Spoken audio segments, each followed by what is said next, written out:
Hello' বন্ধুসকল, স্বাগতম জনাইছোঁ আপোনালোকক ড্ৰিম ট্ৰেডাৰ্ছ কনচালটেঞ্চিৰ আন এটা ইউটিউব ভিডিঅ'লৈ, য'ত আমি ডিছকাছ কৰিম যে মাৰ্কেট কোনটো ছাইডে মুভ কৰিব পাৰে সোমবাৰৰ দিনাটো, আৰু প্ৰিভিয়াছ ডেট আমি যোনটো এনালাইচিছ কৰিছিলোঁ সেইটো কেনেকৈ মাৰ্কেটে মুভ কৰিলে শুকুৰবাৰৰ দিনাটো। আহকচোন আমি চাওঁ। চ' শুকুৰবাৰৰ দিনাৰ কাৰণে আমি যোনটো ইয়াতে এনালাইচিছ কৰিছিলোঁ তাতে আপোনালোকে চাব পাৰে কি এটা ভাল ৰেজিষ্টেঞ্চ মাৰ্কেটে ইয়াতে ব্ৰেক কৰিছিলে নিফটি ফিফটিয়ে। এণ্ড নিফটি ফিফটিয়ে সেই ৰেজিষ্টেঞ্চটো ৰাতিপুৱাই ইয়াতে ব্ৰেক কৰাৰ পিছত আপোনালোকে চাব পাৰে কি বহুত ভাল মোমেণ্টাম এটা আপচাইডে কৰিছিলে। And all time high touch কৰাৰ পিছতে মাৰ্কেটে তাৰ পৰা ৰিজেকশ্যন পালে। ঠিক আছে, এতিয়া আমি এইটো চাব লাগিব যে সোমবাৰৰ কাৰণে মাৰ্কেটে কি কৰিব পাৰে। চ' প্ৰথম কথা হ'ল কি ইয়াতে ওৱান ডে টাইম ফ্ৰেমত আপোনালোকে চাব পাৰে যে এটা বহুত ইম্পৰ্টেণ্ট কেণ্ডেল ইয়াতে বনাইছে মাৰ্কেটে, যোনটোক আমি কওঁ ইনভাৰ্টেড হেমাৰ। আৰু ইনভাৰ্টেড হেমাৰটো যেতিয়া টপত বনে তাৰ ইম্পৰ্টেঞ্চ বহুত থাকে, বিকজ এইটো এটা ইনভাৰ্টেড হেমাৰটো হৈছে এটা বিয়েৰিছ কেণ্ডেল। বিয়েৰিছ কেণ্ডেল মানে ইয়াৰ প্ৰবেবিলিটি, এইটো কেণ্ডেল টপত যেতিয়া বনে মাৰ্কেটত তেতিয়া কি হয় কি মাৰ্কেটটো তললে অহাৰ প্ৰবেবিলিটিটো বহুত থাকে। ঠিক আছে, চ' আমি এইটো ওৱান ডে টাইম ফ্ৰেমক আমাক মাৰ্কেটে কৈ আছে যে বিয়েৰিছনেছ এটা হ'ব পাৰে ইন দ্য আপকামিং ডেজ। চ' এতিয়া আমি চাওঁ সৰু টাইম ফ্ৰেমত যে আমি কি কৰিব পাৰোঁ। ঠিক আছে, ছেটআপ কেনেকুৱা টাইপৰ আমাৰ বনিব পাৰে, ৰেজিষ্টেঞ্চ ছাপৰ্ট ক'ত হ'ব পাৰে সেইটো আমি চাওঁ। এতিয়া ইয়াতে যদি আপোনালোকে চাই প্ৰিভিয়াছ ডে ল' য'ৰ পৰা এটা ব্ৰেকআউট দিছিলে, আপোনালোকে ইয়াতে যদি চাই এই লেভেলটো এটা ছাপৰ্ট হিচাপে আপোনালোকে ধৰিব পাৰে, বিকজ ক্লিয়াৰলি ইয়াতে আমি দেখি আছোঁ যে ইয়াৰ পৰা ডিৰেকশ্যন পাইছিলে, যোনটো আমি শুকুৰবাৰৰ কাৰণে যেতিয়া আমি এনালাইচিছ কৰিছিলোঁ তাতেও আমি এইডাল ড্ৰ কৰিছিলোঁ এই ৰেজিষ্টেঞ্চডাল। এই ৰেজিষ্টেঞ্চডালে আমাক এই ট্ৰেডটো দিছিলে যোনটো হৈছে breakout of the resistance. Breakout যেতিয়া কৰিছে ৰেজিষ্টেঞ্চৰ তেতিয়া আমি ভাল মুভ এটা পাইছোঁ। এতিয়া সেইডাল ৰেজিষ্টেঞ্চে আমি সোমবাৰৰ কাৰণেও আমি ইউজ কৰিব পাৰিম, কিন্তু এইবাৰ আপোনালোকে এটা বস্তু চাওক যে এইডাল প্ৰথমতে ৰেজিষ্টেঞ্চ আছিলে, এতিয়া কিন্তু এডাল যিহেতু প্ৰাইচটো এডালৰ ওপৰত আছে, ৰেজিষ্টেঞ্চডালৰ ওপৰত আছে, এতিয়া ই আমাক হেল্প কৰিব এজ আ ছাপৰ্ট। এতিয়া ই এক্ট কৰিব এজ আ ছাপৰ্ট, এইটো আমি ছাপৰ্ট হিচাপে ধৰিব লাগিব। এতিয়া ইয়াতে যোনটো ট্ৰেড বনি আছে আপোনালোকে চাব পাৰে যে এইটো যেতিয়া গেপ আপ হ'ল ইয়াতে এটা গেপ এটা পেণ্ডিং হৈ গৈছে। চ' এইটোক আমি কওঁ গেপ ফিলিং। ত' মাৰ্কেটে কি কৰে যেতিয়া এনেকুৱা টাইপৰ গেপবিলাক বনে তেতিয়া সদায় গেপটো ফিল কৰে। চ' ইয়াতে যদি কাইলৈ মাৰ্কেট আপোনালোকে চাব পাৰে যে ইয়াৰ পৰা যদি মাৰ্কেটটোৱে ইয়াতে ব্ৰেকআউট দিয়ে, যদি ফ্লেট খুলি যায় মাৰ্কেট, ফ্লেট খুলি পেলাই ইয়াতে মাৰ্কেটে এইটো লেভেল ব্ৰেক কৰে, তেনেহ'লে আপোনালোকে ইয়ালৈকে এটা টাৰ্গেট ইজিলি পাব পাৰে। ইয়ালৈকে আপোনালোকে এটা ইজিলি টাৰ্গেট বনাব পাৰে। এইটো আমাৰ এটা ট্ৰেড হৈ গৈছে। আৰু যদি হয় কি মাৰ্কেট বোলে ফ্লেট নুখুলিলে মাৰ্কেট গেপ আপ খুলিব, তেতিয়াহ'লে আমি চাব লাগিব, বিকজ ইয়াতে কি হ'ব পাৰে তেতিয়াহ'লে আপোনালোকে ইয়াতে ইমান ইজিলি ট্ৰেড নাপাব পাৰে, বিকজ এইটো অল টাইম হাই হৈ গ'ল।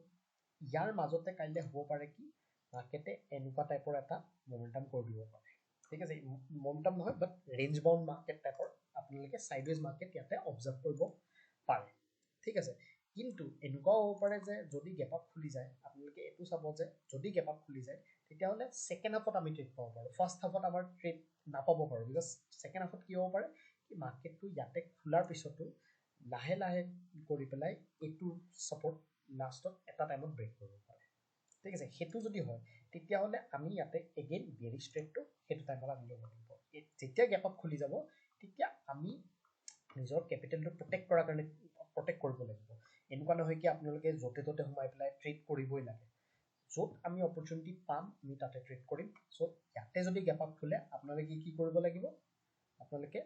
চাব লাগিব যে আমাৰ লেভেলত আইডাৰ এইটো লেভেল নহ'লে এইটো লেভেল যেতিয়ালৈকে অহা নাই তেতিয়ালৈকে আমি ইয়াতে ট্ৰেড নকৰোঁ। ঠিক আছে, বিকজ ইয়াতে কি হ'ব কি আপোনালোকে চাব পাৰে এইটো যোনটো এই দুটা ইয়াতে বায়াৰ এইখিনিৰ পৰা কোনোবাই বাই কৰিছে, ইয়াৰ পৰা বহুতে চেল কৰিছে, ৰাইট। ইয়াৰ পৰা যদি চেল কৰিছে ইয়াতে সিহঁতৰ ষ্টপ লছটো ইয়াতে থাকিব, কোনোবাই যদি ইয়াতে বাই কৰি গৈছে সিহঁতৰ ষ্টপ লছটো ইয়াতে থাকিব। ঠিক আছে, তো সেইটো হিচাপত আপোনালোকে চাব লাগিব কি যদি গেপ আপ খোলে তেতিয়া মমেণ্টাম ইমান নাথাকিব পাৰে ফাৰ্ষ্ট হাফত। ঠিক আছে, কিন্তু গেপ ডাউন যদি খোলে তেতিয়া মমেণ্টাম আমি তলৰ চাইডে যেনেকৈ মই ক'লোঁ আপোনালোকক নেক্সট ছাপৰ্টটো মই ইয়াতে পাই আছো which is almost 21,680 লৈকে আপোনালোকৰ নেক্সট সাপোৰ্টটো আছে ঠিক আছে ইয়াতে আমি যদি কিবা এটা আৰু এটা ট্ৰেড চাও তলৰ ফালে তেনে আপোনালোকে এটো চাব পাৰে এটা ট্ৰেড আমি ইয়াতে পাই আছো এটো এটা ট্ৰেড আপোনালোকে চাব পাৰে ঠিক আছে এটো এটা ট্ৰেন্ড লাইন বনি আছে সো ইয়াতে আমাৰ কনফাৰ্মেশন বহুত কিটা হয় কনফাৰ্মেশন এটা কি হল যে সাপোৰ্টটো ব্ৰেক কৰিলে লগত এই ট্ৰেন্ড লাইন ডালু যদি ব্ৰেক কৰি দিয়ে লগত আপুনি এটো দেখিছে ইয়াতে যদি ট্ৰেন্ড লাইন ডালু ইয়াতে ব্ৰেক কৰি দিয়ে তেতিয়ালে আমাৰ ডাবল এটা কনফাৰ্মেশন হৈ গল তো ডাবল কনফাৰ্মেশনৰ লগত আমি ইয়াতে ট্ৰেড কৰিব পাৰে এন্ড আমাৰ যোনটো টাৰ্গেট হ'ব এটো টাৰ্গেটটো হ'ব ঠিক আছে তো এটো হৈ গল আমাৰ বেয়াৰিশ ট্ৰেড এন্ড বুলিশৰ কাৰণে মই যেনেকৈ কলো এতিয়া পটককে আপোনালোকে বুলিশ ট্ৰেড ল'ব মই কম কি নালাগে বিকজ বুলিশ তেতিয়া হ'ব পাৰে যেতিয়া মাৰ্কেটটো এটো লেভেল আকৌ যেতিয়া ব্ৰেক কৰিব পটককে আপোনালোকে বুলিশ এতিয়া এখিনি পইণ্টত ল'ব নোৱাৰে ঠিক আছে বুলিশ ট্ৰেড ক'ত ল'ব পাৰিব সো ভাল সাপোৰ্ট আপোনালোকে পায় যেনেকৈ ভাল সাপোৰ্ট ক'ত আহিব পাৰে নেক্সট ভাল সাপোৰ্ট আহিব পাৰে ইয়াত এই লেভেলটোত আপোনালোকে ভাল সাপোৰ্ট পাব পাৰে বিকজ ইয়াতে চাওক এটো এটা ৰিজেকচন লেভেল আছিল ইয়াৰ পৰা ব্ৰেকআউট দিছিলে এটো সাপোৰ্ট আছিল এটো আকৌ সাপোৰ্ট দুবাৰ সাপোৰ্ট দিছে তো মাৰ্কেটটো যদি ইয়াৰ লৈকে ট্ৰেভেল কৰে এটো জায়গাত আপোনালোকে কি কৰিব পাৰে ইয়াতে আপোনালোকে বাইং ট্ৰেড ইয়াতে এখিনি পইণ্টত বিচাৰিব পাৰে সো এটোৱে মই কলো নিফটি 50 কাৰণে আমাৰ এটো এনালাইসিস থাকে মোস্টলি মই বেয়াৰিশ সাইডৰ কাৰণে চাই আছো বাট হ'ব পাৰে কি সেকেন্ড হাফত এনেকুৱা মাৰ্কেটটো হয় কি সেকেন্ড হাফত হ'ব পাৰে কি তাৰ লৈ পিনা আপসাইডে যাব পাৰে বাট এটো সাপোৰ্টত আপোনালোকে বাই কৰিব বিচাৰিব আৰু যদি মাৰ্কেটে এনেকুৱা কৰে যে আপোনালোকে চালে যে সাপোৰ্ট যিকোনো সাপোৰ্টৰ পৰা নহয় মাৰ্কেট ইয়ালৈকে আহিলে এখিনি পইণ্টৰ পৰাই ঘূৰিব তেতিয়াহলে আপোনালোকে এটো স্কিপ কৰিব পাৰে অবভিয়াসলি বিকজ আপোনাৰ লেভেলত আহিলেহে আপুনি ট্ৰেড কৰিব হেতু মনত ৰাখিব সদায় লেভেল যেতিয়া আপোনালোকে বনাই থয় সেই লেভেলটো লৈকে যেতিয়া মাৰ্কেট নাহে তাৰ আগতে যদি ঘূৰি যায় তেনে আমাৰ দৰকাৰ নাই ন আমি জবৰদস্তি ট্ৰেড কৰিব হয় না সো হেতুৱে কথা এতিয়া চাওকচোন আমি নিফটি 50 আমি চালো এতিয়া আমি নিফটি বেংকটো এবাৰ চাম নিফটি বেংকত আমাৰ কেনেকুৱা এনালাইসিস কৰিব পাৰো তো নিফটি 50 টো যেনেকৈ আমি দেখা পালো এটা বস্তু যে কি অল টাইম হাই পৰা এটা হ্যামাৰ ক্যান্ডেল ইনভাৰ্টেড হ্যামাৰ ক্যান্ডেল বনাইছে বাট ব্যাংক নিফটি চাওকচোন ব্যাংক নিফটি কি কৰিছে আপোনাৰ অল টাইম হাই লৈকে তো এৰি দিয়ক ই বহুতে তলত আছে ঠিক আছে এন্ড তাতেও এটা বহুত বেয়াৰিশ ক্যান্ডেল ইয়াতে বনাই দিছে ঠিক আছে তো ইয়াতে যদি আমি 1 আৱাৰত চাও তেনেহলে এটো আপুনি চাব পাৰে বহুত ইম্পৰ্টেন্ট ট্ৰেন্ড লাইন বনি আছে ইয়াতে সেই ট্ৰেন্ড লাইনডাল মাৰ্কেটে অলৰেডি ব্ৰেক কৰি দিছে দেখিছে না এই ট্ৰেন্ড লাইনডাল ইয়াতে ব্ৰেক কৰিছে সো ইয়াতে এটা বেয়াৰিশনেস নেক্সট আহিব পাৰে ঠিক আছে সেম মানে ইয়াতে ব্যাংক নিফটি কাৰণে মই কৈ আছো ঠিক আছে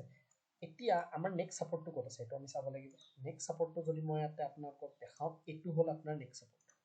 এটো নেক্সট সাপোৰ্ট তো এটো নেক্সট সাপোৰ্টৰ কাৰণে এতিয়া মাৰ্কেটত কি হ'ব আপোনালোকে অলৰেডি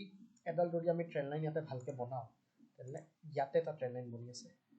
ঠিক আছে এডাল ট্ৰেন্ড লাইন বনি আছে এডাল ট্ৰেন্ড লাইনত কি হ'ব পাৰে যদি কাইলে মাৰ্কেট অলপ গ্যাপ আপ খুলি যদি মাৰ্কেটে অলপ ৰখি পেলাই যদি এডাল ট্ৰেন্ড লাইন ব্ৰেক কৰে তাহলে আপোনালোকৰ টাৰ্গেটটো ইয়ালৈকে এটা স্কেলপ টাইপৰ ট্ৰেড আপোনালোকে ব্যাংক নিফটিত পাব পাৰে ঠিক আছে এটো এটা ট্ৰেড হৈ গল নেক্সট ট্ৰেডটো হ'ব ইয়াৰ তলত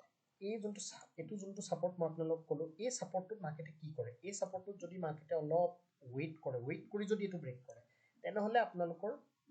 নেক্সট সাপোৰ্ট যদি আপোনালোকে চাই এটোহে মেজৰ সাপোৰ্ট আছে ইয়াতে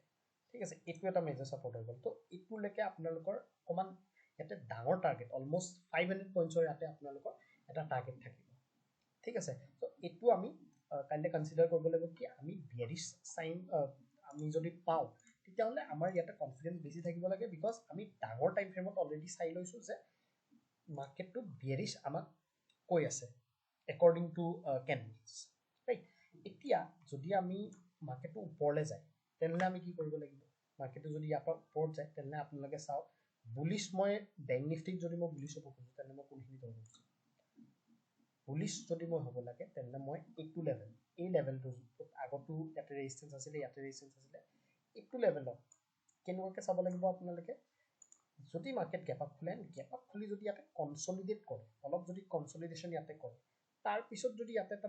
ডাঙৰ গ্ৰীন ক্যান্ডেল মাৰিবুজৰ ক্যান্ডেল এডাল বনায় তেতিয়া আপোনালোকে এটা ভাল ইয়াতে কনসিডাৰেশন কৰিব পাৰে ফৰ বাইং ঠিক আছে বাইংৰ কাৰণে তেতিয়াহে কনসিডাৰেশন কৰিব পাৰে কিন্তু যদি মাৰ্কেটটো গ্যাপ আপ খুলি সিধা এনেকৈ গুচি গ'ল ঠিক আছে গেপ আপ খুলিলে চিধা এনেকৈ গৈ আছে আপোনালোকে এনেকুৱা ৰেলীত ইয়াতে আপোনালোকে বাই নকৰিব এইটো স্কিপ কৰি দিব পাৰে আপোনালোকে বাট অনলি এণ্ড অনলি যদি ইয়াতে কনচলিডেশ্যন হয় এই ৰেজিষ্টেঞ্চৰ ওচৰত তাৰপিছত যদি ব্ৰেকআউট দিয়ে তেতিয়া আপোনালোকে ইয়াতে বাইঙৰ কাৰণে চাব পাৰে ঠিক আছে চ' এইখিনি আমাৰ এনালাইচিছ থাকিলে for Nifty and bank Nifty তাৰ বাহিৰে ওপৰতো যদি আপোনালোকে চাই তেনেকুৱা একো ট্ৰেণ্ড লাইন ইয়াতে বনি আছে এইডাল ট্ৰেণ্ড লাইন মই এতিয়াই নকওঁ যে এইডাল ট্ৰেণ্ড লাইন ইমান ইজিলি মাৰ্কেট যাব পাৰে ঠিক আছে চ' এইখিনি পইণ্ট আজিৰ কাৰণে মই এইখিনিতে ভিডিঅ'টো সামৰিছোঁ নিফটি 50 আৰু নিফটি বেংকৰ এনালাইচিছ এনেকৈ আমি কণ্টিনিউ কৰি থাকিম এণ্ড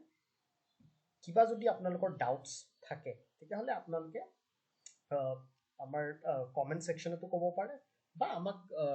আমাৰ যোনটো ইনষ্টাগ্ৰাম চেনেল আছে তাতেও আপোনালোকে ইনষ্টাগ্ৰামত আপোনালোকে আমাক DM কৰিব পাৰে ঠিক আছে থেংক ইউ এভৰিৱান